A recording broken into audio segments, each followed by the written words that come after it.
Hi, everyone, and welcome to the Bear Experiment podcast. I'm your host, Monica Clavijo, and today I am re-welcoming a very special friend who is back for a second time to the show, Andrea Vejel. So thank you very much for participating for another episode on the Bear Experiment. Thank you so much for having me. So Andrea and I work together in a radio station, and we've become really good friends.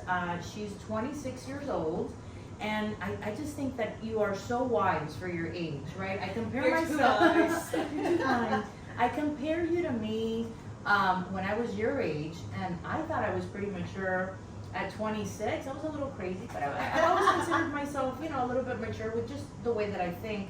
And I just think that you're definitely an old soul in a young body. Just the way that you think, the way that you position yourself with everything. So I love really exchanging your viewpoints on life, right? And just to see kind of, it keeps me young, it keeps me thinking, right? It keeps me fresh. No, we're great at bouncing ideas back and forth. Each other, yeah. So I was discussing with Andrea because I just recently did an episode number 15, with a clinical psychologist, Dr. Fernandez, on autism diagnosis, right? And basically what I was asking her, educating myself with all of the information that she knows, with her degree, is what are some of these signs and the symptoms that a parent or a caregiver should be looking out for this type of diagnosis, right? And that it can happen as young as 12 months old, where you can start seeing these signs on a baby, which to me I found to be pretty interesting because what does a baby really do other than, right? Cry. At 12 months, I don't know if it's considered still a baby or a toddler. I'm not sure. No, it's still a baby. Still a baby, right? 12 months. But just what I found interesting about that episode is like all the stuff that you were saying that may have to do with coming up with that diagnosis and how many things, I think you mentioned in the environment, might be to blame. So the interview sparked up a little bit of controversy, especially on TikTok, which is a younger audience there, and really I don't think that I don't understand why, because one of the points of the conversation is that autism is a disorder that impacts the nervous system. And there's evidence that suggests not only are you born with autism, but something in our environment is causing its development. So it led me to further ask the question, which I think is a very logical question, because everybody knows about this for the most part, that our foods are constantly being sprayed pesticides on, right? And obviously, these pesticides to kill the insects so that it doesn't damage the crop for the foods that we're intaking has to cause some kind of damage in our bodies. Absolutely. Right. So is there a connection then? That was the question that you asked. Right, that was the question. Is there a connection to an autism diagnosis with the pesticides that are being sprayed on our foods? And obviously this is a very sensitive topic, and I can certainly understand that from a parent's perspective. If you're a person that also has autism and was diagnosed with it, it's mental health, and mental health in general is just, there's a stigma that's attached to it. But I was a little bit bothered at the same time because this platform is offering us a position to further learn, right, about topics such as autism, which is and ask questions. Let's ask questions to a professional that's specializing in this field, right? So then the question goes with the popular segments that are happening right now in society. Is organic food really organic food, right? Because we read and we hear that even the organic foods are being sprayed on, and how do we really have the proof other than if we're the ones growing the crop ourselves, knowing that nobody sprayed any pesticides on this organically labeled food that the government, right, is saying is organic and is safer for us to consume, right? And more expensive at the same time. Exactly. I think also the topic came up through the conversation that we were having about eating more salads to feel like cleaner, and I refuted that, and I was like, I don't believe in that. I'm not 100% carnivore, and by all means I'm not an expert on the topic, but I do lean more toward a carnivore diet, and that's kind of how this segment or this topic became a thing. Which is what this episode is focused on. Is it healthier to live a lifestyle where we're consuming meats, chicken, right, fish, that type of carnivorous lifestyle, as opposed to a vegan diet right now, where there's a big movement around that because, you know, the food is healthier for our bodies, and it's showing that, you know, links to cancer with eating meat and not with being a vegan,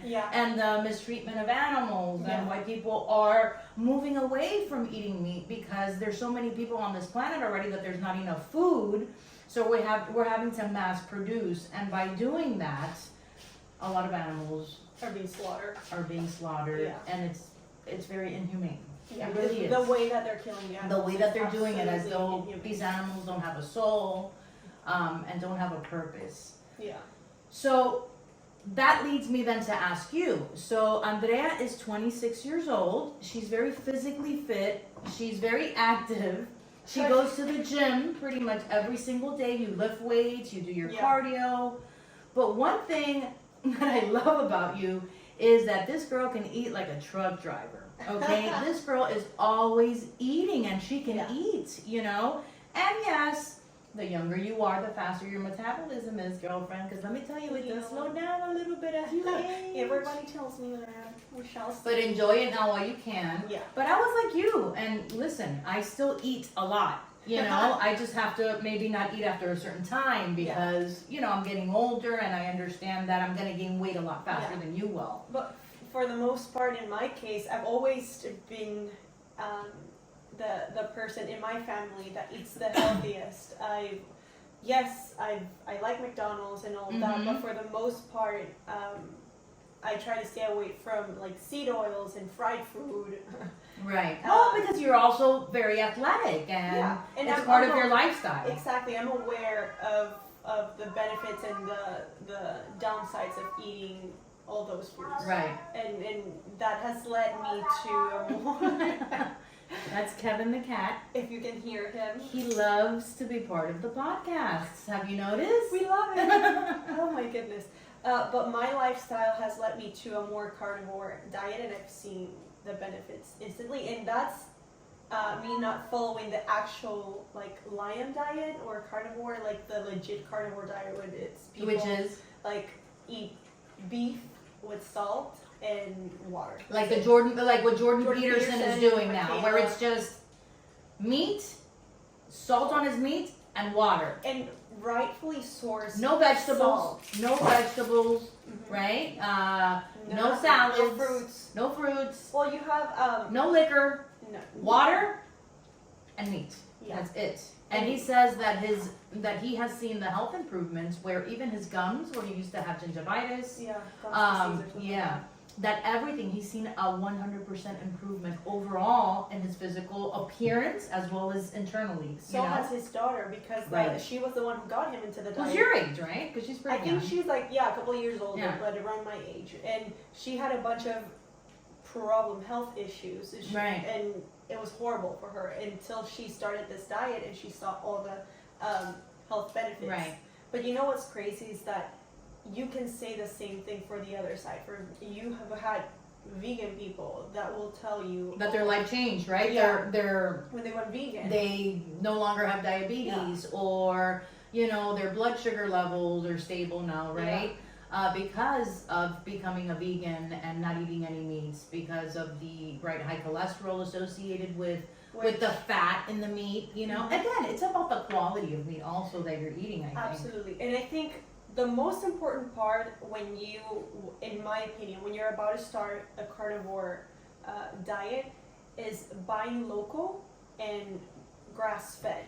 That's the most important thing for me. That's what I look for when I'm looking at the beef that I'm eating. Right.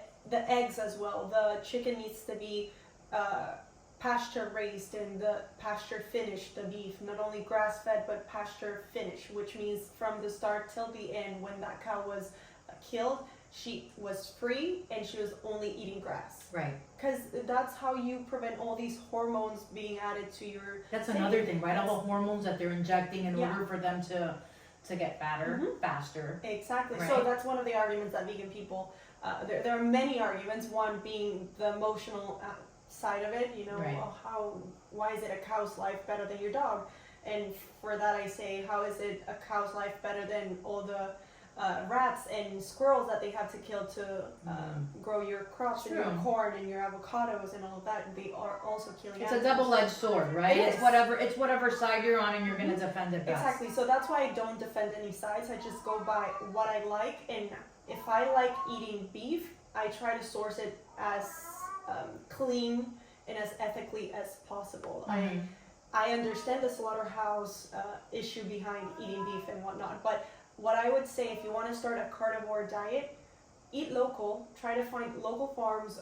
If you can't find local farms that have the type of steak or beef that you want, try to get grass-fed or grass-finished. Same with your eggs. Try to eat them organic. Not that non-organic eggs are bad for you. It's just that the amount of nutrients that they have, you will have to eat 10 eggs that are not organic might have like half of the nutrients that 5 eggs can give you. So Yeah, but then we also, fall into, the price. the prices are so, right, there's so much price gouging happening right now with all these organically labeled foods. And unfortunately, right now we're living in very uncertain times. Yeah, but we don't complain about a $10 coffee at Starbucks that much. I do. I do. That's And I won't have any coffee at Starbucks because of it, because I think it's a ripoff. yeah. But I think that even if you do have the money, it's a fundamental issue at this point. Yeah. It's like, am I going to pay $10 for a coffee at Starbucks when I can make my own coffee here and it's costing me 50 cents, Yeah. right? But with the organic. obviously with meats, it's a little different, right? The way that we're categorizing it. But if you go to a Whole Foods, which is the place to go to for the organics, Clean, organic have foods and the variety. clean and the vegan, right? And the healthier version of the food that you're going to consume, the prices are enormously more than if you go to, let's say, a Winn-Dixie or a Walmart, right? Because of the mass production that they're receiving as well, and that food has more hormones and Absolutely, it does. and all that fun stuff that happens. So I think that that's also a big issue that happens. Are we in a position, for the most part, the average American, where they can go the healthier route with the organic or the healthier version of that meat in But order then for it to be healthier for their family? You look at Impossible Burgers and the prices for that; it's not cheap either. Of course, I don't think. I'd like to think that most vegans that are actually vegans and understand what veganism is don't eat that type of fake meat, because they're just doing more harm to their body than by eating beef. Right. That's just fake stuff that you're putting into your body that your body doesn't even know how to process. But to your point about organic food being more expensive, it is 100%, but that's why there's an argument in this country that kind of like says that being healthy, which I think it's not true, but that being healthy is racist or something like that. It's an argument that says that people who are or communities that are underserved and have less money are forced to eat McDonald's all the time because Right. that's a cheaper option. Absolutely. It is, and it is cheaper. It is cheaper to go to McDonald's and have a meal, a complete meal there for what? It's like $10. I went the other day and I bought some food for my daughter and it's like $10. If you eat there every day, it is cheaper than going to the grocery store and having to cook, but it's so unhealthy for you, right? Yeah. Is it meat? Is it really meat? Taco Bell, And- my God. No. Right. And not even that, it's like the oils in which they're frying the fries and the stuff that they might be putting into the beef. It goes because you can eat French fries every day and you're a vegan. It doesn't make you healthy. Right. So Right. potatoes. That's part So of the let vegan me diet. so let me ask you this then. Do you think that part of the reason, other than the fact that you like meat and you enjoy the taste of it, do you think that maybe this is because it has been your lifestyle and the way that you've been raised, you know, being Hispanic, being raised in Venezuela, and that's just a very common, you know, tradition Yeah. for the way that we eat, or the way that we eat. We eat meat, we eat pork, we eat cow, we eat, you know.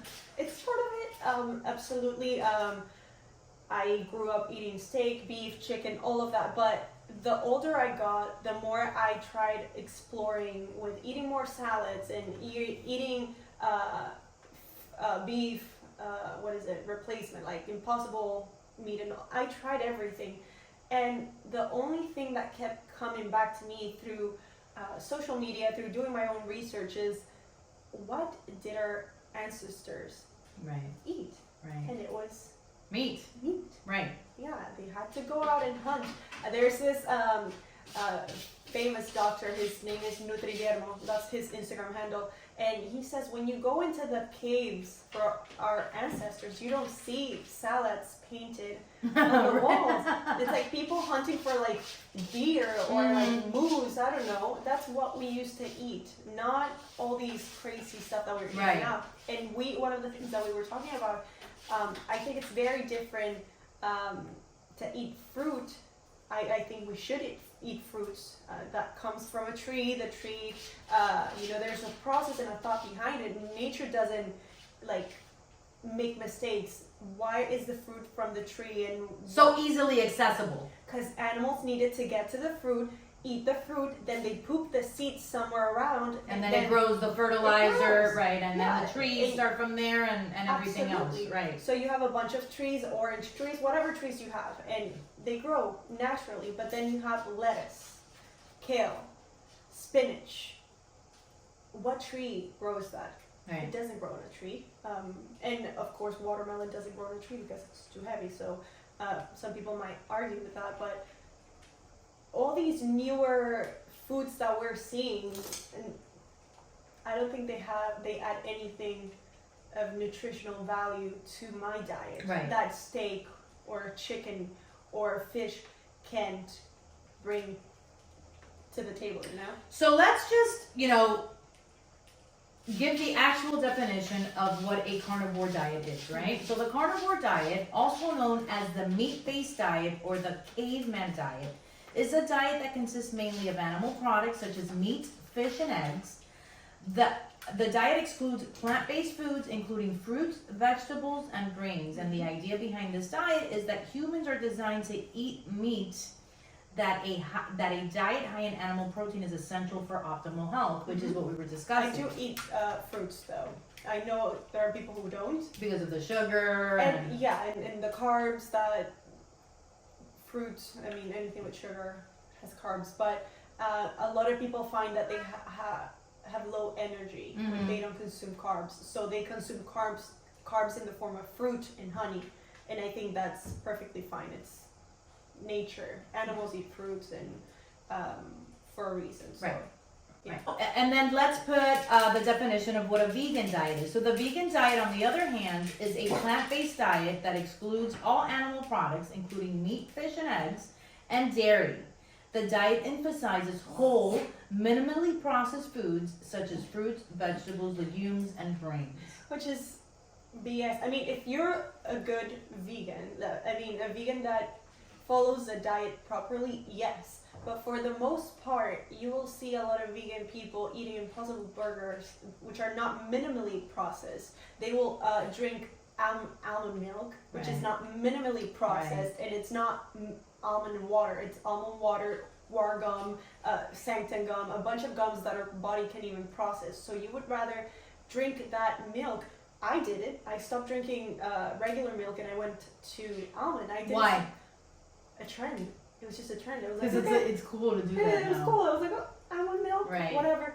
And I didn't see any benefit from it or any downside to it, I'll be honest. But then I looked at the ingredients and I was like, why am I putting all of this in my body? Mm-hmm. It's not having a negative effect right now, but I don't want to. You don't know long term what it's going Yeah, to we do. haven't been drinking almond milk long enough to know.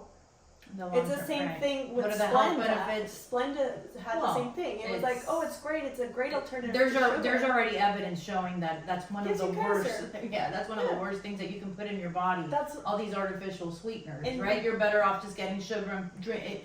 just get honey. Right, or get honey. Right. Honey has been around for thousands of years. It comes from bees. You don't have to do anything to it. I mean, I'm not a honey farmer or a bee farmer, but there's not much to honey. It's Right. just comes from the bees and you sweeten stuff with it. So, if we sit down, as we're doing right now, and we argue, which one is healthier for you, which one is better for you long term, which one makes you stronger, which one gives you more energy, which one causes cancer as opposed to which one doesn't cause cancer, right? These are all environmental risks that we're taking, I think, with either one, really. Yeah. Because we really don't know which one is really going to do more damage, and what we really have control over with whatever decision you choose to take with your consumption of food is really the caliber of food that you choose, right? Like, make sure that it's high grade meat, make sure that it's high grade vegetables if you're going that route, right? Yeah. The eggs, the fish. Because at the end of the day, you'll have, yes, hormones in the animals that you're eating. Okay. For the most part, I tried not to. But you go to a restaurant, I'm not going to ask, was the beef injected with hormone? I don't care. When I eat it, I don't care. But on my everyday, I try not to. It's the same way with the vegetables. You can buy them organic and whatnot, but at the end of the day, you don't know what that organic pesticide, because organic doesn't mean that, like you were saying, that it wasn't sprayed. It means that the spray or the pesticide that they use has organic X, Y, and Z, and I'm not going to talk too much into it because, again, I'm not an expert, but it doesn't mean that it doesn't have any sort There's of still some pesticides. form of pesticide that it was sprayed with before it hit the shelf and you're consuming this product now. Yeah. Is it at the level where it doesn't have the organic label? It's probably a little bit better, but it's still doing damage to you and you're still paying more money for it. So why are we doing that, Yeah, and not everybody has land to be able to grow vegetables or the time to grow it. I can't even keep a plant alive, let alone a tomato. I met this gentleman once where he was in his 80s, and I want to say that he was from Ecuador. And the different regions of the world, right, because of the way that the planet is distributing and the way that they grow their crops, this man had never had any issues with health problems, and he was like in his mid 80s, physically looked very, very well for his age, took care of himself, didn't drink, didn't smoke for the most part, that I know of, based on the conversation that we had. But one of his biggest, one of the biggest things that he was emphasizing on was that he grew his own crop in Ecuador, and that's what he ate always. He didn't go to restaurants, he cooked his own food, and that was organic. Yeah. Right, because That's he's the growing goal. it in he's growing it in his land, in his field, and there's also something with that where the country that you're in, it's said that the fruit that grows, for example, in Ecuador, you can taste the difference between the fruit there and the fruit, for example, here that we grow here in this country, right? I have a Because friend, of the way that the equator is laid out and just the way, right, the distribution. all the stuff that they put in it, even the avocados that they bring from Ecuador or whatever, they don't taste. They taste different. You can taste the difference. You can taste the difference in the quality of the avocado, of the fruit. But if I get a banana that says from Ecuador here in the United States, and I eat a banana from Ecuador in Ecuador, I'm pretty sure they're going to be completely different, because even though, and don't quote me on this, but if you have a farm in Ecuador which is going to be exporting produce to the United States, I'm pretty sure they have to follow guidelines about pesticides and stuff that they have to put in their food for it to be able to be transported into the United States. Right, so now at that point we're consuming a bad product. But it still has a different flavor. Even though it has Ecuador, but it has a different flavor. You can still taste the quality, however, it's filled with pesticides, you're right, because of the importation guidelines that we have in this country. It makes sense. It makes sense. But I have a cousin, she lives in Bahrain, and she tells me, Andrea, even the most organic fruit that you eat in the United States is not comparable to the greatness of the fruit here in Bahrain. And this is just an example. I'm sure it happens with every other country that you go and you taste the food, and it just tastes different. It tastes real. Right. It's different. So another thing is, for example, what are the environmental impacts of a carnivorous diet versus a vegan diet, right? Toward our planet. What are the harmful effects that, for example, eating meat all the time and having to mass produce with all of these animals, what is it causing, right? So some of the points that we can bring up is the land use for both at this point. It's what we were talking about earlier. This applies to both. Yeah. The water use and the greenhouse emissions gas effect that it's having on the planet, right? Yeah, they talk about cows farting and burping and how that is affecting. I think Leonardo DiCaprio mentioned it in As his he's flying around in documentary. his jet and his yacht, right? Yeah, they're trying to blame cow farts in the ozone layer changing or the environment, and it's like, that's not what's causing it. Can it have an impact? Yeah, in the same way, having crops like with pesticides with your vegan diet can have an impact. Everything can have an impact, of course, but the biggest impact that is actually making the change for the worst is, like you were saying, your jets that you take 5 minutes from LA to San Francisco because you don't want to drive, so you take your jet. And but that's not causing a problem with the never, environment and the ozone layer depleting. And they will never point that way. They will never make you look that way because it's not affecting them directly, right? No, and they will be the culprit. And they don't want you to see them as a culprit. They want you to blame anything and everything. Corporations, which I'm not saying they're not liable, but they want you to blame everything and anything except for them. Right. And one of the points here, also reading about this, is that the livestock farming is water intensive, requiring substantial amounts of water for drinking, cleaning, and growing feed crops. And that we have a water scarcity right now, which is complete bullshit. It's complete bullshit. In a way, maybe, but no, but there is proven technology that we're currently using when we take the spaceship out, for submarines, where we're able to purify seawater to drinking water. The technology is available. Why we're not making it easier for impoverished countries where people don't have drinking water available? Because then the Separate Hills of the world won't make a profit. It's all about money. Show me the money. It is. And as we're talking about the environmental footprint that each diet can have, I think we would use more water for a vegan diet. I don't know, but I encourage everyone to look how much water you need to grow avocados. Right. It's insane.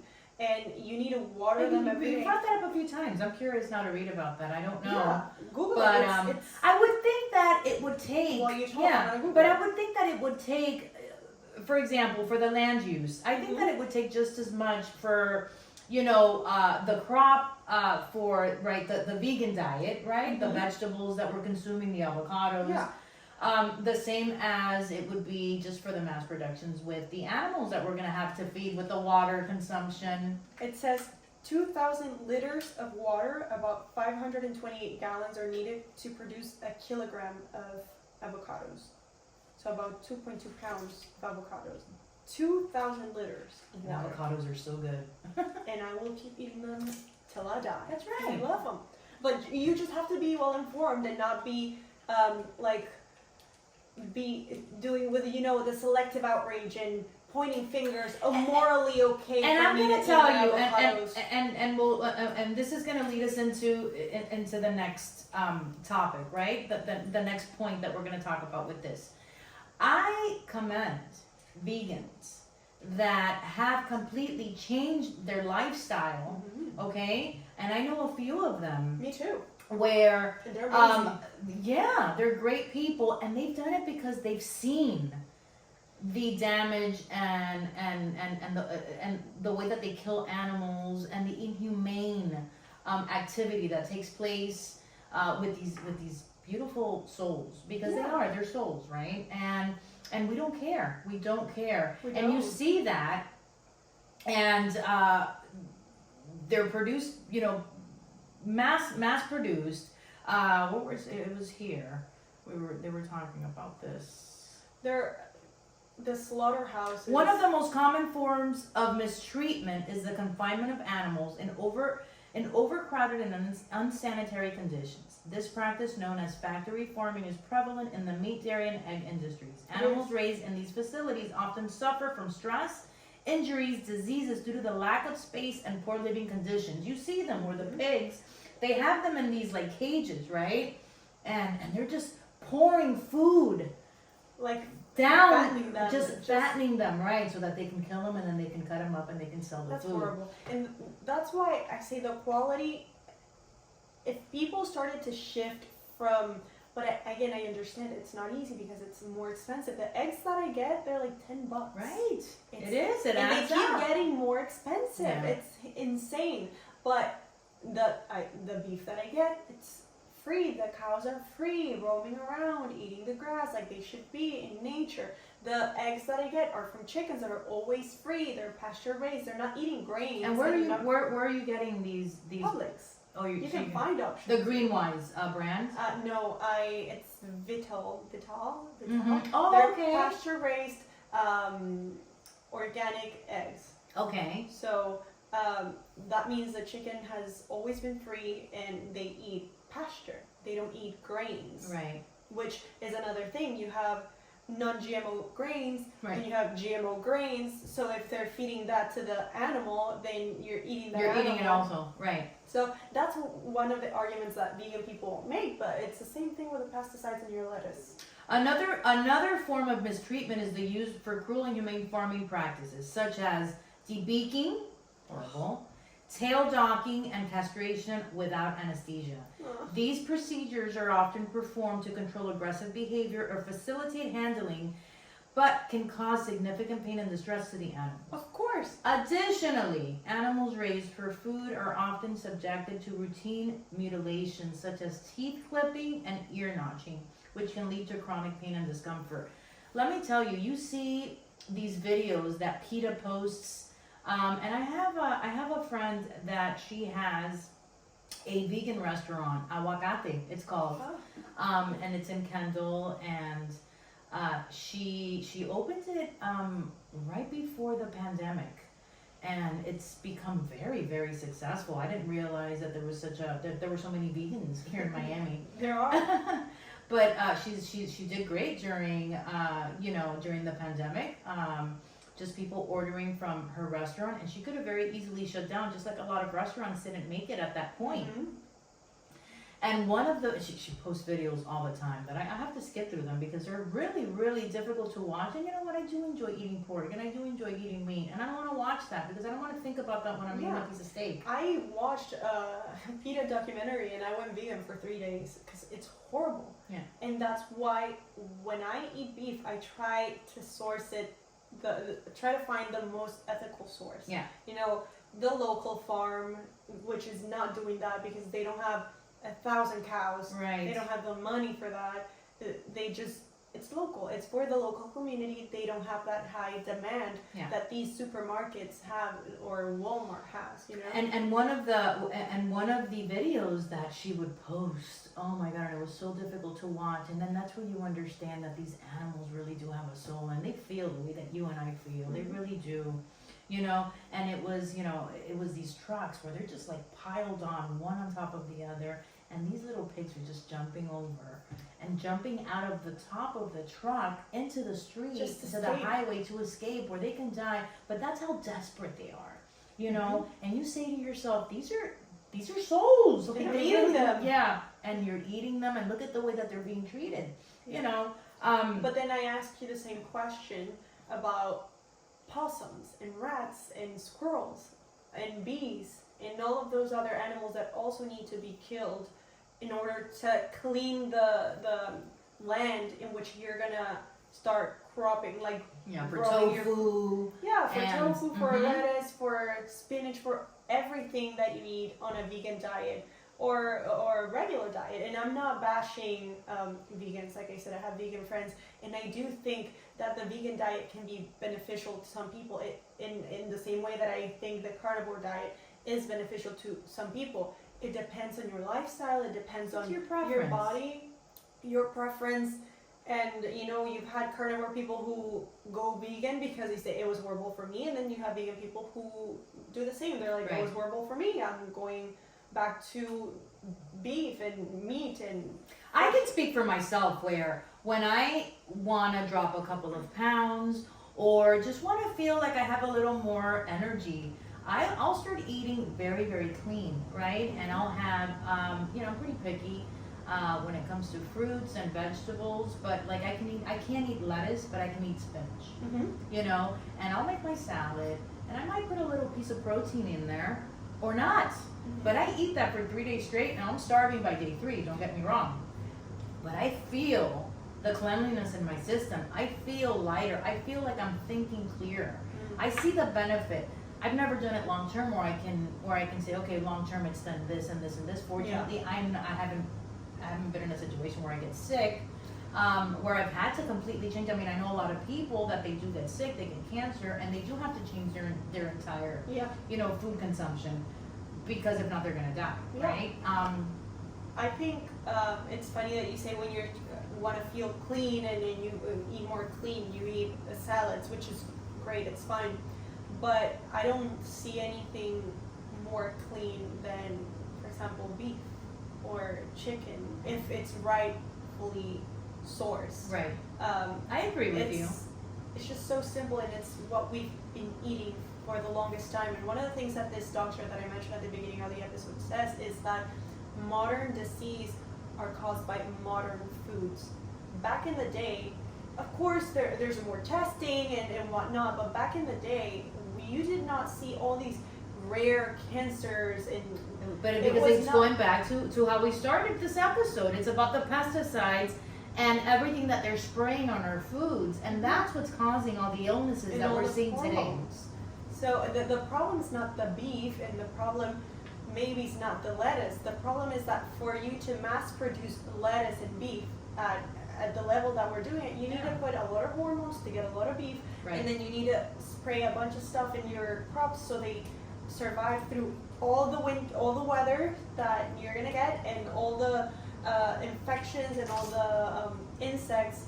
And at the end of the day, you're gonna be eating that. Right. And then my other argument is, you can live on a carnivore diet without the need of supplementation, without supplements. As opposed to a vegan diet. So why would I go vegan if I can have everything that I need with a carnivore diet, or not even a carnivore diet, but just incorporating meat in my diet? I also think, and I used to have this conversation with my father a lot, because he would always talk about, vegetarians, and even vegans, I guess at that point, where if you notice, they eat a lot of pasta.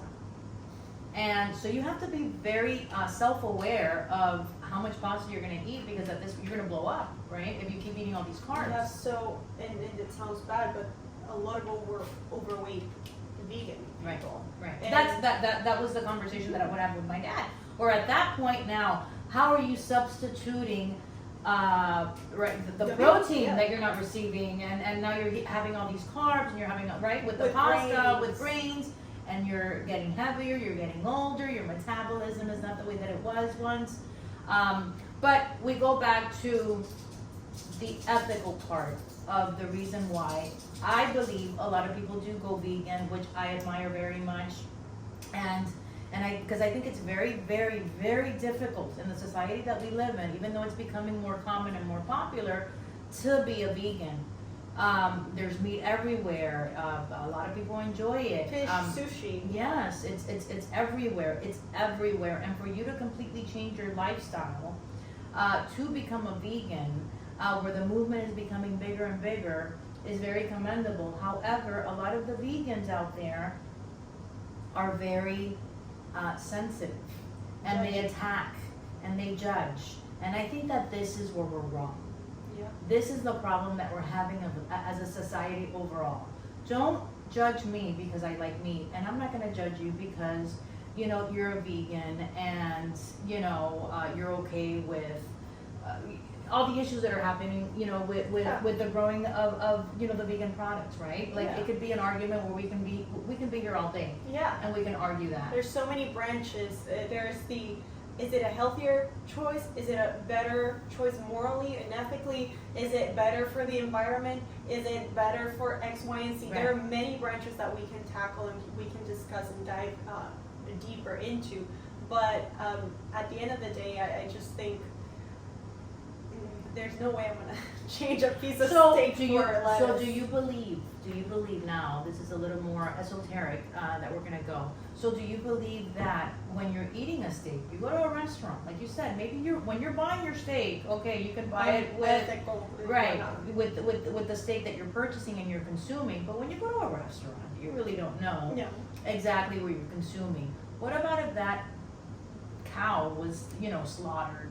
And under stress. Right. Like what happened? What happened to that cow? How was that cow killed? Now you're eating that meat. You're eating that energy. We're all connected, right? We're all connected with source. Yeah, We're all that's an connected on argument this they planet. make. So do you believe that you intake that energy, and that's part of the reason why people get sick and people develop all these illnesses also, because that energy, you're receiving that energy, and now you're throwing it out there, right? Your body, whatever the reason was, whatever they gave that animal to die, Yeah. right? Yeah, I like the esoteric and the mystic and the energies and the vibes, and I believe in all of that. So I do think there can be an exchange of energy when I eat like an animal that has been under a lot of stress. Even it has been proven that like cows, if they're under a lot of stress, then when you kill them, the meat is not as tender, and so I do think that can happen. But there was a study the other day that I saw on social media that said that it had been scientists found that when you cut plants, they cry and they scream. I don't know. It's like an ultrasound form of. I saw that. So to that point, are you consuming that energy when you eat? Absolutely. We're all energy. Yeah. And there was another study, and it's all over social media. I'm sure a lot of people have seen it, where this man has 2 plants, and one of the plants for 30 days, he curses the plant out every day, speaks hate to the plant, curses to the plant, just hate to the plant. The other plant, he is speaking love. He's tender. He's petting the plant. He's just expressing that energy of love, right? To the plant. And the plant that he was sharing the love with, they were in the same environment. The only difference was the energy that was communicated to each plant. And the one that he was sharing the love with grew and kept growing and was just a beautiful plant for 30 days. The one that he was spewing hate to, was the water got dark, the water got black, rotten, the plant was dying. And that was just a form of energy, because they were literally in the same room, in the same atmosphere. I 100% believe in that. Yeah. Like, I believe in that, and that's why I say, about the beef or the meat that we eat and how the energy it can affect us. I believe that can be possible, Yeah. but I think since I don't think about it, it doesn't. You can't. I think that if you I don't think about perceive it, because I think that if you think about it, you can't eat it at that point, and that's where you take these drastic, make these drastic moves, right? Where now you're like, I can't. After watching this video, well, you were telling me that you became vegan for 30 days after watching a PETA video, but I don't like that. They do it for the shock value, and there is shock in it, and it's not a lie. It does happen in these slaughterhouses. It's not a myth, and I do think if more people watched what happened, this is something they say, if slaughterhouses had glass walls, more people would stop eating meat. Right. And I think that's absolutely true. I think so too. But that doesn't take away from the fact that I know that eating meat is good for me. Right. And it has all the nutrients that I need. And in nature, we see it all the time. The other day, I was watching a documentary on how, a lion goes out to hunt for his food, and the lion was trying to eat, I think, a wild dog somewhere in Africa. And I was rooting for the little dog. I was like, oh no, don't eat it. But then it was like, but that's just, now the lion doesn't have food, and the lion may die. And that's kind of like the double standard that we have. Yeah. In nature, it happens all the time. And they don't kill in the most humane way. Which is why the Jewish kosher community will only eat kosher food because it's believed, I mean, I don't know how that works exactly, but it's because of the way that the animal was killed. Yeah, and that the animal didn't, the process, the animal didn't die in a hurtful, stressful manner, so you're not intaking the energy. And that's one of the main reasons why they'll only eat kosher meat. Yeah, because in one of these videos that I saw from PETA, not only are they killing the animal, which is already sad, it's like, I don't want to kill a cow. The cows are so freaking cute. If I could have a cow in my backyard, I would, and I would just buy. Oh my God, who can see that? Go visit Andrea and her cow in Homestead Goals. But then the people that are in slaughterhouses, a lot of them are animals. Like they have their job is to kill the animal. Oh, you're saying the people that are doing the torture, right? The people like, that are running the show. Yeah, I'm not saying all of them are that way. I'm sure a lot of people that work. The majority. No, listen, people need jobs too, right? Exactly, we need farmers. No, but what I'm saying is like a lot of people that work in the slaughterhouses, like you say, they need a job. They're farmers. That's fine, but some of them go above and beyond to kill these animals in very inhumane ways. I saw videos of them grabbing like a very small pig and just throwing it to the floor to make it unconscious. Like, why? Yeah. You already have a process to slaughter the animal. You know, maybe you need to be in a certain mind frame in order to be able to consume the meat, especially if you're seeing it, right? And you have to get very detached, emotionally detached, almost like if it's not a living soul that's in that animal. That's true. And that's the only way that you can operate and do that and be a farmer. You know, think about it. That's the only way that you can process that type of a lifestyle in order for it not to kill you inside, because you are committing a form of murder. I mean, let's be realistic. You really are. I mean, same when you cut flowers. Right.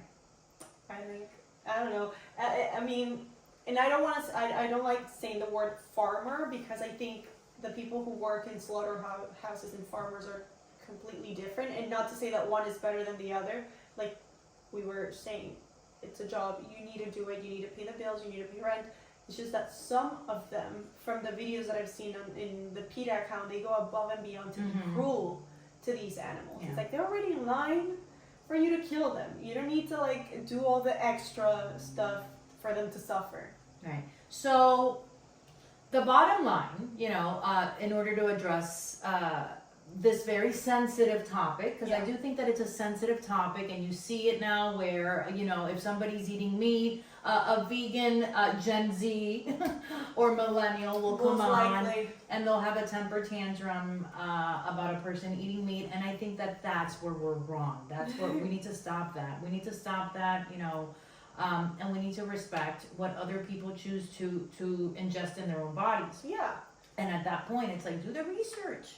Look it up. What's more beneficial for your lifestyle and your choice and your preference? Not everybody has the same body. I can't eat a lot of beans. So if I go on a vegan diet, there are a lot of deficiencies. There's a lot of deficiencies that I'm going to have, because beans have a lot of nutritional value and benefits. Right. But if I can eat them because I can't process them, then what What's I mean with lettuce? I just can't process lettuce. So at the end of the day, like you were saying, it's like you need to follow the diet that works for you, but not under pretenses that you're being better than the other person because you're more ethical or better for the environment. You gotta do it. Yeah, don't go with the social trends. Yeah. Right.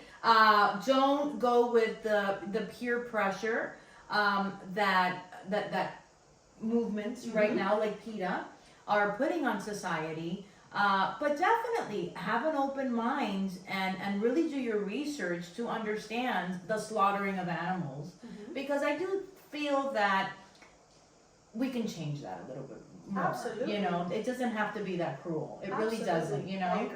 I agree with that. And you know, we can focus on that for the ones that do choose to eat the meat, and then, you know, with the vegans, you know, hey, more power to you. Like I said, I commend you. I think that's a very difficult lifestyle choice to just, you know, to be vegan. I really commend all the vegans out there, you know? I do too. Shiny, happy people. I love it. Yeah. So thanks again for, you know, bringing your point of view. Thank you. You know, I love that you're a Gen Z, and you know, your generation kind of. I think that you pretty much. It's a little mixed. But it's mixed, right? I think a lot of millennials did too. With the vegan movement now, Yeah. more than anything, right? I think that the younger generation is being more exposed to going vegan, right? And there's a lot of backlash out there because of it right now. So we just need to respect each other. We really do. We need to respect each other and respect our preferences. And just be good people. Just be good people. And don't harm animals, you know? Like I said, there has to be a better way that we can follow these diets without the torture and the inhumane treatment that's being received absolutely to these animals. So I hope that this helped a little bit more. Thank you for your feedback. Thank you for having me. And thank you guys again for tuning in. I really appreciate this, and you can really help our channel by subscribing on the link and our YouTube page, so that we can continue to bring you very valuable information with very interesting guests. And if you guys have any questions on some of the topics that we spoke about today, please leave comments, you know, and I'd be more than happy to bring back more information and more guests that can elaborate a little bit more on your questions, you know. So thank you again, and stay tuned for the next episode. Bye-bye.